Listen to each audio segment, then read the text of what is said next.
Today's episode is sponsored by Future State Media, experts in off-Amazon traffic for Amazon sellers. Future State Media will build you a custom-made website to deliver sales for you on Amazon.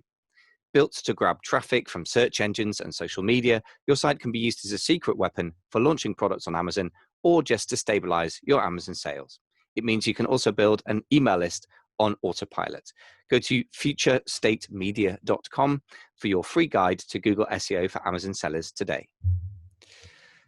Hello, Mr. Jason Miles. How are you, sir? Good, man. How you doing? I'm very well, thanks. Yeah, still resisting the urge after like 400 episodes to say welcome to Amazing FBA, but it's fantastic to be welcome to the e-commerce leader, which is very Wrong exciting. show. There you go. Right absolutely. show. Yeah, I'm very excited about our episodes here because I know you just know loads and loads of stuff, and very excited particularly to talk about this 9 Mountains episode. So we're talking about traffic. You mentioned this traffic framework for the 9 Mountains. Sounds very mysterious. So what is that all about? Yeah, I know, right? I think the topic of traffic is top of mind for so many online sellers. I mean, it's one of the, first things that comes to people's mind as soon as they think about selling online. And I started blogging about Pinterest in 2011. And it turned into a book deal with McGraw-Hill. And through that exercise, what my blog was about how Pinterest had revolutionized our business. And it's called Marketing on Pinterest. You can still go check it out. It's an ugly blog at this point and old, but in that discovery process, I was just on my own kind of journey of discovery of traffic and how it worked. And through that process, I started to really ask the hard questions of where does traffic come from online? Like, who pushes traffic around? What are the sources of traffic? And it's probably over the course of 2 or 3 years. I wrote books with McGraw-Hill, Pinterest Power, YouTube Marketing Power, and Instagram Power, and in that process, I started to just organize the types and sources of traffic, and that list is turned into what we call in our coaching practice the 9 Mountains framework. It's basically in my view, there are only 9 sources of traffic when you really categorize things as a framework.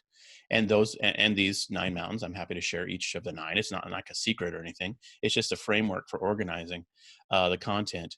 And most people don't think about it this way. Most internet users don't think who is pushing traffic to whom, who's the recipient, who's the sender. But as a marketer, it's critically important. And so that's the gist of it all. Yeah. No, it is absolutely critically important. And I love that it's not a secret. I was just very tempted to say, and if you want to find out what they are, sign up for our webinar at ecommerceleader.com/bigsecret.com. Yeah. But no, it's not a secret. So yeah, I think it's certainly interesting. A lot of people think about particular channels a great deal. Like Facebook comes very fashionable. Pinterest, I think is, still actually, it's interesting that it was 2011, but for e-commerce, I mean, Pinterest is a well-kept secret. Huge. I think. I mean, I know somebody who's doing Ashley Pierce of Future State Media. Just give a shout out to him. He's doing some great stuff with Pinterest for Amazon. So, but let's get to the chase then. So you got 9 mountains. We better tell people what they are. What are they? They get typing the list. Yeah. So let me walk through them and explain the concept. And then, people will always say, well, what about this? What about that? And I'm happy to sort of explain, this is my framework. If somebody tells me there's a 10th mountain that I haven't thought of, man, I'll be thrilled. I mean, but generally, as I batted this around with people, I think I kind of categorize things properly into these 9 sources. And some of them bleed over and touch each other a little bit in different ways, but let's go through them. So, the first one is email marketing. Email marketing is the original and best marketing, in my opinion, that you can do on the internet. It worked 25 years ago in like 1994. It works today. And so that's the first source of, large, vast amounts of traffic. Second one is organic search. Of course, that's dominated by Google. But the Microsoft properties have their own search tools as well. And there's other search product out there, DuckDuckGo and different tools that are trying to make their way in the world. But that's a huge area of traffic sending. Of course, we all think about Google, and we've all been on these journeys where, like, if I can get ranked, number 1 in Google organic search result page, I'll be made. So that's the second one. The third one is one I coined this phrase that I use called branded browsing, and that is just simply direct typing of the URL into the browser bar. So many customers don't search for WholeFoods.com through Google. They just type it straight into the browser when they want to go to that website. And so I refer to that as branded browsing. You won't hear that phrase used online anywhere else, I don't think, unless it becomes popular. But by that's the way, just yeah. I was just going to say, and sorry to stop you, that shows the importance of getting whatever the hell your brand is .com, because it's the natural assumption. If you've got .e or .biz.uk or some weird, what do you call it, top level domain, you're in super trouble because that won't work. Yeah, just a small point. That's right. Yeah, exactly right. And so it ties right into branding. And but nonetheless, so that's the third one. The fourth one is organic social. So organic social, of course, my original blogging was about Pinterest, and then of course Facebook came along and just crushed it. And then the other social media sites that allow you to post and can send traffic to your product or your website. And then I should mention most of this applies to Amazon sellers, eBay sellers, people who are selling on Walmart. I mean, there's not necessarily a bifurcation between e-commerce on your own website versus the marketplaces, but nonetheless, organic social, organic referral. So organic referral is when you get is cited or mentioned in other people's blogs or articles. If you get an article in the Wall Street Journal online and it links to your Amazon product, you're having a very good day, that kind of approach. So that's organic referral. And then there you get into the paid versions of these things. So paid social, of course, it's all top of mind for people, but it's very different than organic social. There's paid search, of course, right? So you have the search products that you can pay for through Google and other platforms. You've got paid referral, where you're giving people money to put you into their articles. A lot of influencer marketing would fall into that category. If you've got a big shot influencer in your industry, whoever it might be, and you pay them $1,000 and they put you on their website and in their various places, and you get referral traffic, you're paying for that. And then the final one, the ninth one, is paid display. And paid display was sort of a leader in the early internet, like 1994 to 1999 kind of thing. Elon Musk made his first fortune making a display network. And it kind of lost favor, I guess, lost its way a little bit. But the big resurgence in the last few years of paid display is retargeting. Retargeting ads is a paid display strategy. So those are the 9. That's 9 sources. And I'm pretty sure when you just, you think about anything in terms of traffic online, they'll fall into this. The only caveat I'll just say is email marketing I've extended now recently to say broadcast. I include things like ManyChat. ManyChat's kind of a weird thing between Facebook and email marketing. I call it broadcast media. But anyway, so that's the list. No secrets. Yeah, but damn man, that's a great call to action to go to the webinar. Lost there, but what I would say, by the way, is if you want to get, I'm typing away here, so if you want to get the fruits of my labors, Sure. sometimes seeing stuff in writing, www.ecommerceleader.com/traffic. All of our to come many episodes all about traffic are going to be there. Yeah. And if you want this particular one, folks, it's episode number 4, www.ecommerceleader.com/004. So I can't resist putting a call to action in there, but it's free. It's not a paid webinar. So yeah, it's coming back to the 9 mountains. What I really like about this, Jason, and the way you think is really cool. I mean, I know you've got an MBA and you've worked in corporate, and you've also done the scrappy entrepreneur thing. And it's an interesting way of looking at life, because you tend to think in big categories and put little things like, Pinterest, which is huge in itself, right, within categories. And that's really cool, because otherwise what I think can be very big danger is that you get very channel fixated. And I've seen this. I think, look, Arne quotes Amazon seller. That's a channel fixation itself. It's even more dangerous because it's not just a traffic channel. It's also an everything channel, and sales and fulfillment.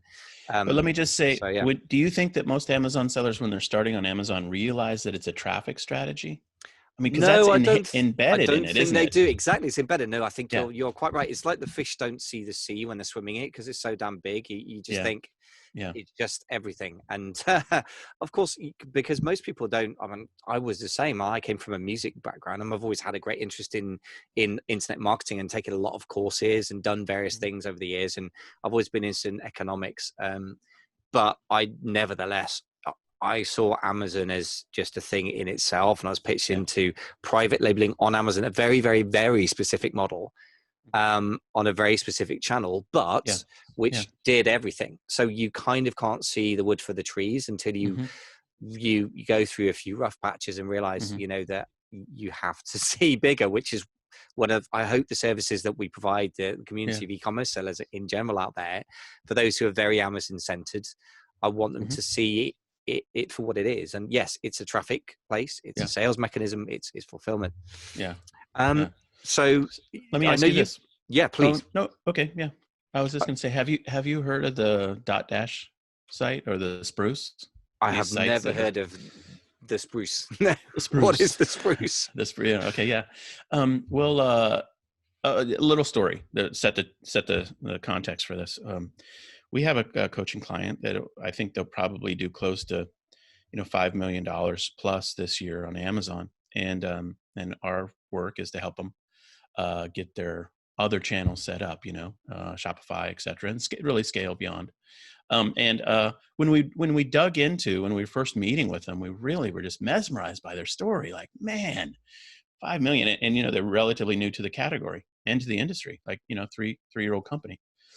Um, well, let me say it this way: they've been in the industry for a long time, but they're new to e-commerce and to a product sale. And so we started to explore with them. Well, how did you do this? What's happening that's making this work? And one of the things they mentioned is that they're in quite a good number of top level blog articles that are listicles, basically, product type focused blogs that link to their Amazon product. And then when they said that, I was like, oh, there you go. So if you're not familiar with the Spruce and Spruce Crafts, there's a company, you probably are familiar with about.com. Vaguely, yeah. And yeah, so it was a thing for a long time. And in 2017, it was kind of a failing thing, declining thing. And they revamped, relaunched, and they turned themselves into basically a network of websites.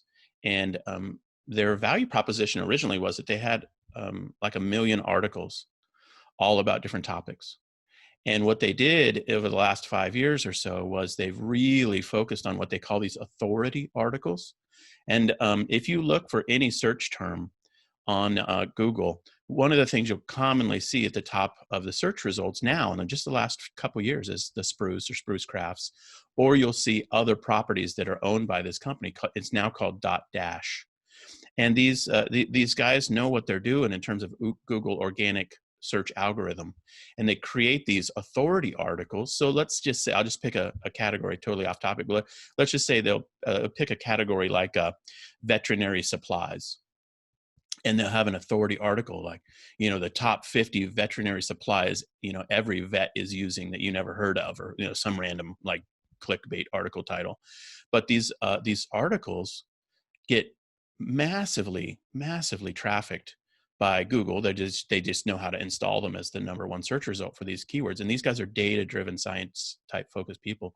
And so anyway, so back to the client. So when we discovered that, of course, what we looked at was the keywords related to their industry, their category, are dominated by the Spruce and the site, and they're the number one link mentioned in these several of these articles, and it goes to their Amazon site, their Amazon product. And so they've gotten massive organic search that's actually feeding their sales velocity and their outcomes on Amazon. And to the newbie Amazon seller, you don't know what's happening. You have no idea. You don't know there was that kind of basic blessing like fell into your lap until you start to research it. So anyway, so that's that Dot Dash company. Go check it out. Go research it. It's a fascinating story, and they are eating the internet. In fact, there are articles about them that are titled like, they're eating the internet or whatever. Wow. So that's something to really understand, regardless of whether you're on Amazon or eBay or any of the platforms or your own website. So what are the lessons that we should take from this then? Let's go. I mean, the humble Amazon seller for the moment. I know you're a Shopify fan person, but yeah. First of all, just to understand what you're saying is going on is, broadly speaking, there's a sort of network of high authority sites. So they're creating content that's going to rank really, really well on Google, by the sound of it, for quite commercially, so low funnel commercial, words that people are going to actually click and buy at some point. So what should we take from this? Were these guys, the Spruce, your clients? Were your clients? None of your clients aren't the Spruce, are they? Or are they the Spruce? I'm getting confused with the Spruce. No. So the Spruce is the same as Dotdash, right?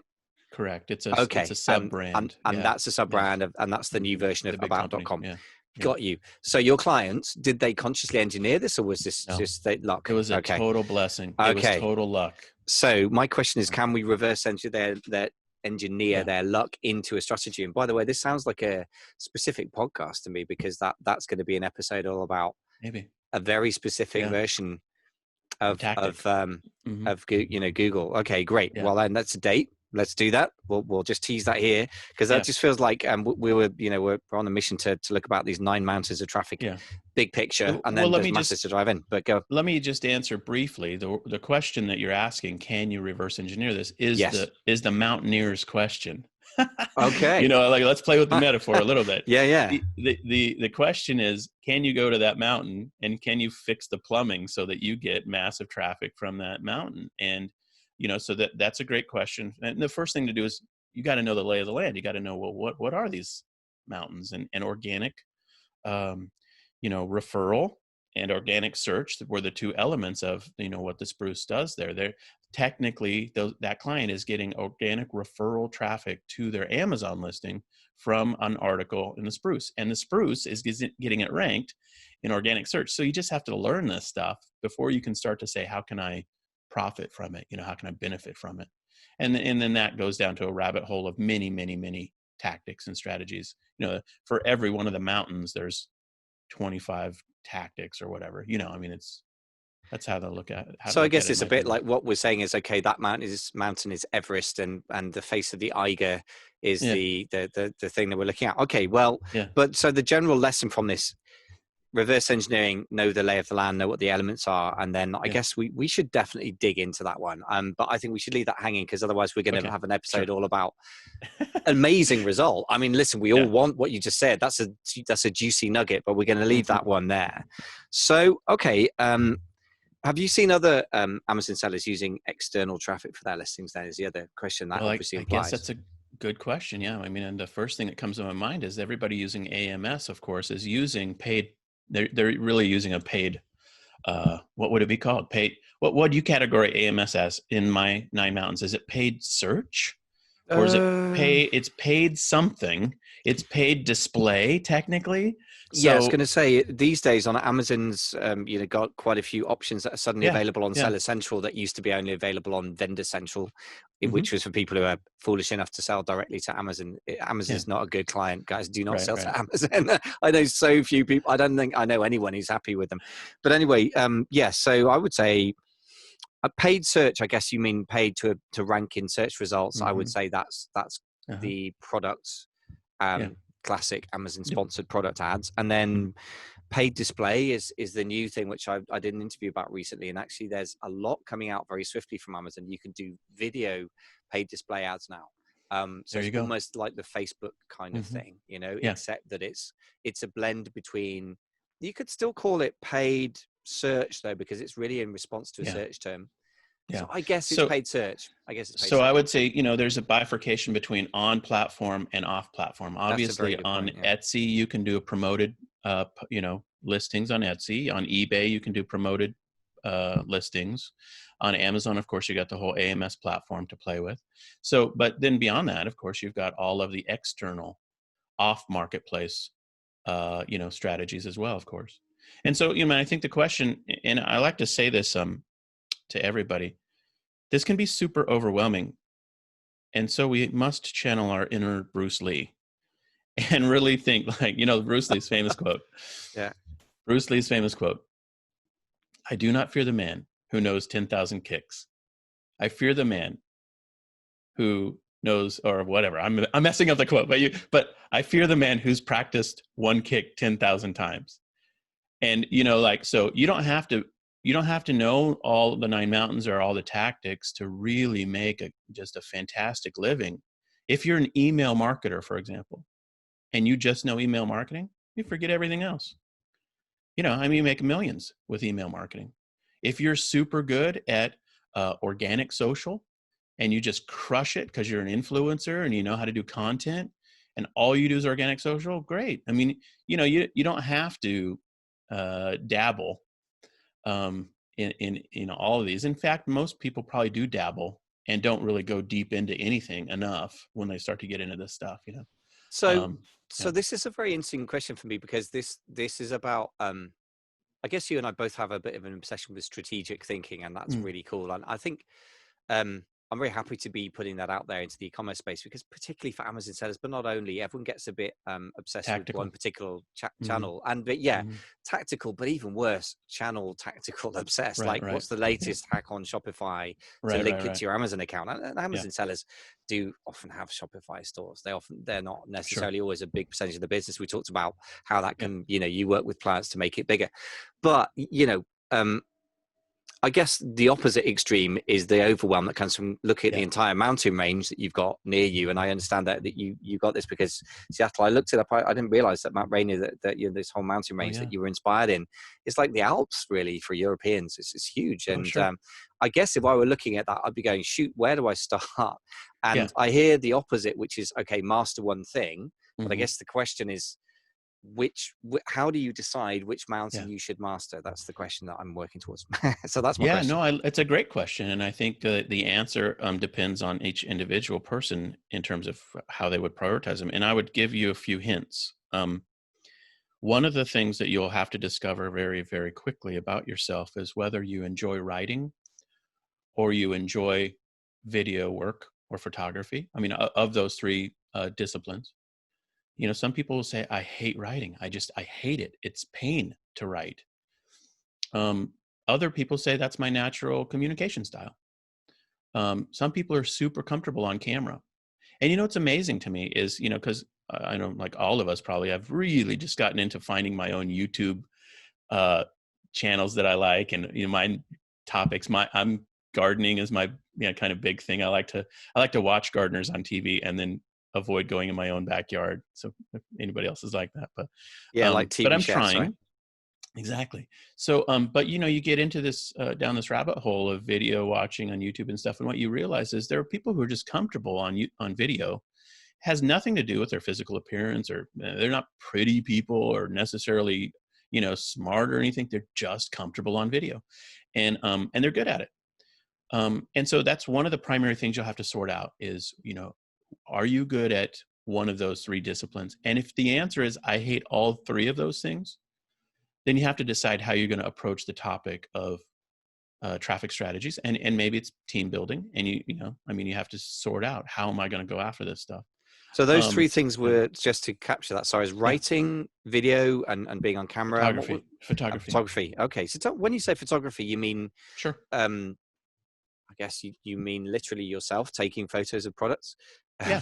It sounds like a dumb question. I mean, it's not so hard to do. I mean, I've got an iPhone. I've even got an actual nice single lens reflex camera, but I very rarely do the actual product photography. So that's why the question, I guess. Yeah. I mean, some people really obsess over photography and they love it. It's kind of a hobbyist type approach. And so obviously with e-commerce selling, you get two core photography skill sets. You get product photography and then you get editorial or lifestyle photography, the product out in the wild kind of photography. And these are the core assets that you bring to the party in terms of traffic strategy: words, video, and pictures. I'm pretty sure that's all you get. Maybe you get something else. I don't know. you get talking, I guess, podcasting, but I was you get about the to say idea. that, but I mean, I guess that we're on camera right now. And so, yeah, some people are probably comfortable behind a mic, but not on Yeah. camera. So I would Yeah. differentiate slightly as a Sure. podcaster. But having said that, for e-commerce, Mm-hmm. it's an interesting question of, can podcasts become more of a thing for e-commerce? It certainly hasn't been so far. Right. Right. So I guess it's a fair division. So, yeah, you were saying if you don't enjoy any of those things, then I guess there's a kind of implicit full skill, which is hiring The people who team. love those things. Yeah. Mm-hmm. Yeah. Right. What have you seen in reality about some examples from your clients or yourself or anybody else that of a success and a failure, let's say? Yeah. Yeah. Yeah. Well, we get a lot of people who have, we work with clients who are successful sellers on the marketplaces, and frequently they want to build or scale or, fix up their Shopify work. I think the ones that I've seen that have failed at the branding level in many ways. And the brand is so fragmented, scattered, and disorganized or not thoughtful that it makes it almost impossible to create a traffic strategy that's coherent. And that's a common problem. And it's a problem for sometimes Amazon sellers who sometimes, I mean, some examples come to my mind. A category of example is people who have created a private label product that's really a thinly thought through brand for Amazon. It's just a name, really, and they haven't worried about whether it's legally available or, all that kind of stuff. And so they're, those people, when they want to come off of Amazon, have a real problem. And so those are the downsides. On the positive sides, we have clients who just crush it when they know their product sourcing strategy. They've got that nailed down, and they'll focus on a good quality Shopify site is our use case that we bring people through the process for, and really understand their audience, because the first assets we ask them to start thinking on are a free how-to guide or free ebook type product, info product, but then also blogging content in association with their niche or industry, and that triggers a whole set of traffic related opportunities. Once you get good blog content and a few graphics or images associated with those blogs, that can then be posted socially. It can be promoted with paid ads, et cetera, et cetera, et cetera. I mean, it creates content for your email marketing and all those kinds of things. Start to just galvanize around good, solid resource, content for your ideal customer. And it doesn't matter what category it's in. It's if you've got a customer and they have a need, they've got a problem, and you're part of the solution, then you just think through holistically, how can you add to that through writing, through videos, et cetera, et cetera. Yeah. Makes sense. Yeah. Okay. So where do we go from here? You're like, whoa, mind blown. Yeah. Are you I mean, overwhelmed? yeah, okay. Are you overwhelmed? Yeah. So I guess what you're saying is the mountains divide up. So I suppose in a way, what you've talked about isn't so much the division of the mountains as there's another sort of division, isn't there, Meta within the level. mountains? Yeah, between the different media. So that I don't mean media as in you're on Google versus Facebook. I mean, is it written? Is it visual? Is it the modality of the content? Modality, if you like? Yeah. All right. So that's one thing. But how does that? I guess email marketing is writing, so that makes it simple. I'm just looking through and just thinking. Organic social, Pinterest. I guess organic social is interesting because most of it is actually quite visual when you think about it. Pinterest, Facebook, Instagram. Yeah. I mean, Facebook, you kind of generally combine words with visuals these days, don't you? I guess. Yeah, I mean, the whole topic of organic social is. I mean, there's a good dozen topics in there that we should dig into one at a time, I would suppose. But I would just say one of the things that you'll want to ask yourself as a top level question is not what social sites are popular. That's the wrong question. The question is, which social sites send traffic? And that's a very different question, because as an e-commerce seller, you don't care if it's popular as much as you care whether it's willing to send you traffic. And really, in a lot of ways, that's where Pinterest becomes sort of, in most people's mind, they think of Pinterest like, nah, not so much. It's not really my thing. But if I said to you, hey man, Pinterest will send you literally truckloads of traffic to your website, your product, if you sort it out right. Better than Instagram, better than TikTok, better than YouTube, better than Twitter. And if I start to say, well, how does this work? I mean, that's a very different conversation than just what's popular, because what's popular is, it's so fleeting. But, and it changes. And right now TikTok's all the rage. And before that it was Snapchat. And, before that it was Instagram. And, Yeah. The younger the demographic is, changes over time. And then, if your audience is all 60-year-old folks, then you want to be on Facebook. So that's a different, popularity is different than traffic sending. And that's, I think, the main, question I would ask people to stew on, think about. Yeah. So I've seen Ashley do some great work. It's kind of in quite early days, I think it's fair to say, but with Pinterest. And his view of Pinterest is that he treats it more like Google. So from that point of view, I guess naturally I would put it in with organic social, but actually he's thinking of it more like, I guess, organic search, because he thinks that people treat it that way. And actually you can kind of do Pinterest SEO that's quite similar to Google SEO, which is very interesting. He's saying that because that's what Pinterest says they are. Pinterest says they're not a social media site. Pinterest says they're a visual discovery engine. And they categorize themselves as being competitive with Google, not competitive with the social media platforms. So that's a whole fascinating twist. And so, yeah, I mean, I totally agree with Ashley that perspective is right, because and Pinterest, just as context, I mean, we'll send our monthly viewers on Pinterest is about 1.4 million monthly views on Pixie Fair. You can go check out what we do. So I wrote a book on this in 2011, and because it had just revolutionized our e-commerce effort, and even to this day, it outpaces all the other. It doesn't matter if you compare it to the other social medias or not. It outpaces almost everything else. It's on par with Google organic search for us.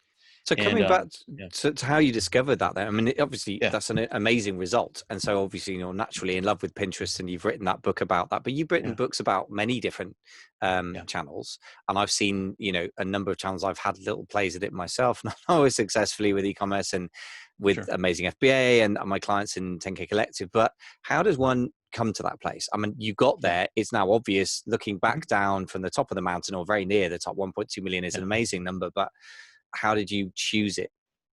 Yeah, it's a great question. I remember it very vividly.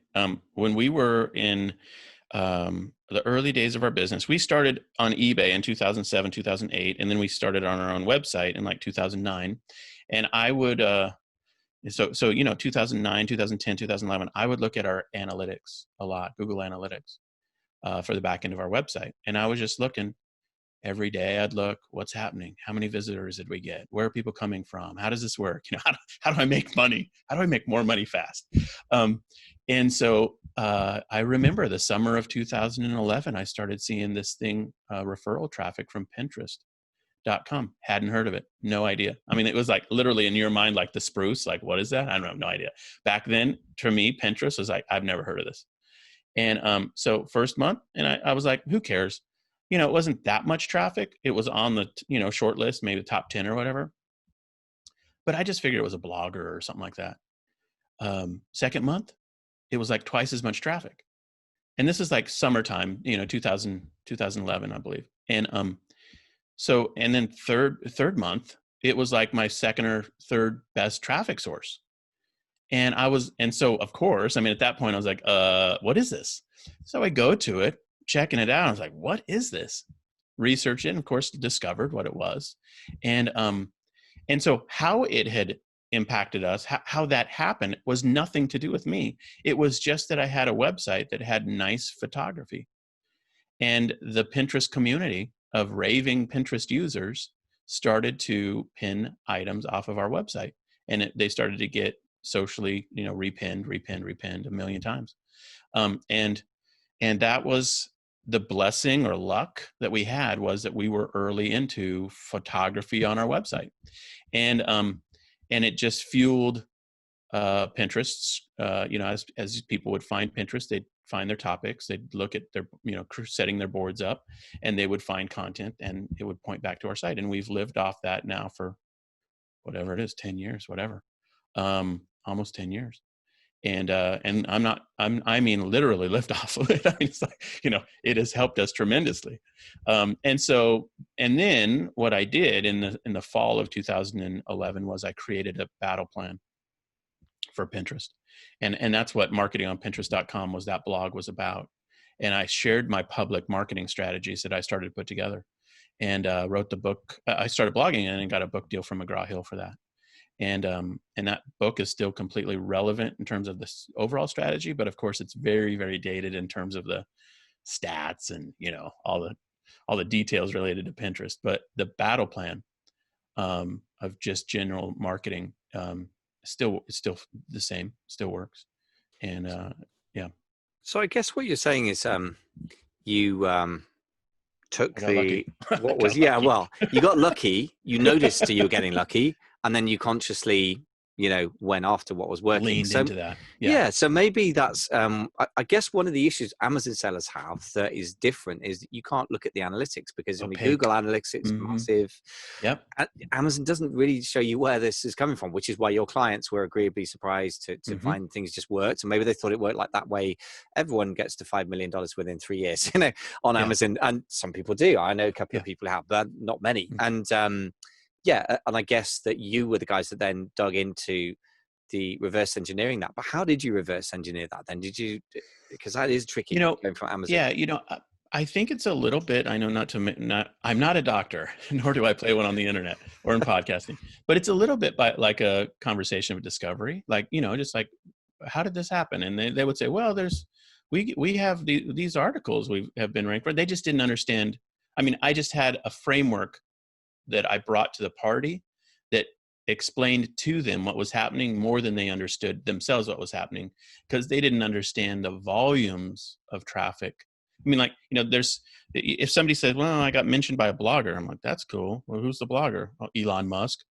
Well, I mean, these things there's orders of magnitude of difference between, some blogs versus others. And so that was the only reverse engineering. It was just, I'm familiar with these topics. I've lived this for 10 years. I've tried to keep my ear to the railroad tracks to understand what's happening. And many people, you just go do this yourself. You can go to comscore.com if you're not familiar with that site, and see what the largest properties on the internet are. And you can see, it doesn't say what the largest referrers are. It doesn't have the referrer lens, like, who's sending the most traffic, but it does tell you the biggest properties. And you'll see Pinterest is in that top 50 list from ComScore. The Spruce or Dotdash is there collectively, and BuzzFeed and other sites like that are sending traffic type thing, Reddit, that kind of stuff. Yeah. So I guess the main thing that out of this, I mean, it's sort of some juicy stories, some exciting, your experience with Pinterest, your client's experience with getting ranked on blogs, kind of in both cases by accident, by the sound of it. But I guess let's pitch it to two different audiences. Let's say first of all, the Amazon seller who's emerging, blinking into the sunlight, realizing that Amazon has provided them lots of organic traffic up till now, but it's making them pay a bigger and bigger percentage gradually, like a frog being boiled. You don't notice it, but if you look over the year, you'll go, oh right, my cost of advertising as a percentage of my revenue has gone from 7% to 12%. Next year, if it gets 12 to 15%, that maybe your profit margin is being squeezed. So for that person, then what's the starting point? Because this is a big area. You guys have stumbled into things more by luck in some ways, and then you accentuated that. It's hard for Amazon sellers to reverse engineer in the same way. So what's your advice to somebody in that situation? Well, if you're big focused, if you're a platform seller on Amazon, let's just use this use case. I would ask yourself the question, can I create an off Amazon strategy that creates traffic that I can send onto Amazon? And in that case, maybe, and so the question is, are you brand on Amazon or not a brand? Are you a seller of random items? Are you a seller of, sort of a collection that is cohesive, so topical? So, you have to solve these problems and then choose a strategy that you think will deliver on that outcome. It could be as simple as setting up a social media account or a Facebook group, for example, that is, if it's relevant to a topic that you can frequently address, cohesively create a group around, then maybe that's an angle. Maybe it's just setting up a Twitter account. Maybe it's setting up an Instagram account. But you have to think through, how do I get off Amazon traffic onto it? And so that's for somebody who's focused on AMS. Maybe it's just learning how to spend a little bit of money every month, $50, $100 on paid traffic strategies that you send to Amazon, and you stack the traffic. And that's a phrase we like to talk to people about too, is traffic stacking. And if you learn to do that, let's say you learn to set your own traffic pattern, and you learn to send traffic to your Amazon listings and stack it, then you change the game, and you take a little bit of control, not away from Amazon, but you add a layer of control. Yeah. That you can then, of course, redirect anytime you wanted to. And the main thing about traffic is, of course, he who controls it controls the destiny of many, many things in your business. I mean, it's just, if you can control your own traffic, you control your destiny in terms of how you make money. So that's for a marketplace seller. For somebody who has their own Shopify site that's really struggling with traffic, I would have a different sequence, and happy to share that one too. Okay, well, let's just quickly have that one, and then I guess we've got to wrap this one up, because Sure. this is a huge landscape of mountains. So we're going to dig into each mountain. That's a terrible metaphor extension. Yes. We're going to go deep on each mountain. That doesn't work either. But yeah, we'll go high on each mountain. That sounds really bad. We'll climb each mountain. But for the Shopify seller, just to wrap that up, then choosing a traffic strategy. Email marketing, number one, for sure. If you've got your own site, doesn't matter if it's Shopify or not, but it could be anything. If you've got your own site, you want to set up an email list and learn email marketing. And it's the original and best internet marketing, and it continues to work. Don't let anybody say to you that it doesn't. Everybody was like a year or 2, 3 years ago, people were all glomming onto ManyChat type, message broadcast messages and saying that email marketing was dead. And then, oops, Facebook changed things and not so much anymore. So email marketing is alive and well. And that would be the number one thing I would encourage people to sort out and go from there. I mean, we've talked about the other mountains a bit. So, but that's the priority I would put on it for somebody who has their own web property. Yeah. Amazing. That's very, very specific advice. Thank you. Well, look, we better wrap this one up, because we've got 9 mountains ahead of us. We don't want to get stuck up one of them. A lot of climbing, man. Climbing. So let's leave that hanging there. I'm definitely going to ask you more about what traffic stacking is, but I think we've given people enough to think about. So for now, keep on leading. We're going to have some kind of cool outro, but for now, it's been a pleasure as always, my friend. Thank you. For sure. All right. See you, Manny.